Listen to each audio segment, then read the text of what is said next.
राम राम जी सबको। मनोबल ही सबसे बड़ा बल होता है। एक राजा था जिसके पास एक हाथी था और उस हाथी की सवारी करके राजा ने बहुत सारी लड़ाइयाँ जीती थी और अपने साम्राज्य को काफी बड़ा कर लिया था। धीरे धीरे समय बीतता गया, हाथी बूढ़ा हो गया तो हाथी को एक अस्तबल में छोड़ दिया गया। उसकी देखभाल के लिए एक विशेष आदमी को रख दिया गया। एक दिन वो आदमी किसी काम से बाहर गया हुआ था तो हाथी जो है नहाने के लिए एक तालाब में चला गया और जैसे ही वो तालाब में गया अंदर जाता गया और वो कीचड़ में धंसता गया। लोगों ने देखा कि राजा का हाथी कीचड़ में धंसा हुआ है।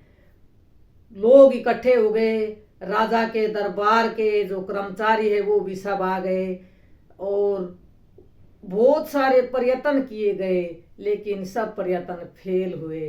हाथी बाहर नहीं निकल पाया।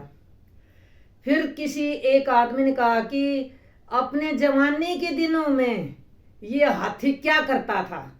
तब जो राजा के कर्मचारी थे उन्होंने बताया कि ये तो लड़ाइयाँ जीतता था, राजा इसके ऊपर सवारी करता था तो ये लड़ाई जीतता था।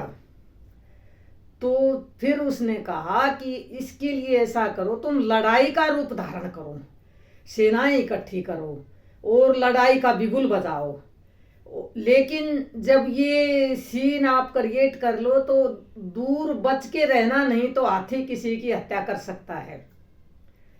अब दोनों ओर से सेनाएं इकट्ठी की गई, घोड़े मंगवाए गए और सेनाएं जो है आपस में लड़ने के लिए तैयार हुई। लड़ाई का जैसे ही बिगुल बजा और हाथी ने सोचा कि राजा मेरे ऊपर बैठा हुआ है मेरी पीठ पर, और उसमें वही बल आ गया जो जवानी में था और एकदम से हाथी चिंगाड़ते हुए कीचड़ में से बाहर निकल आया और तब जाके सबकी जान में जान आई।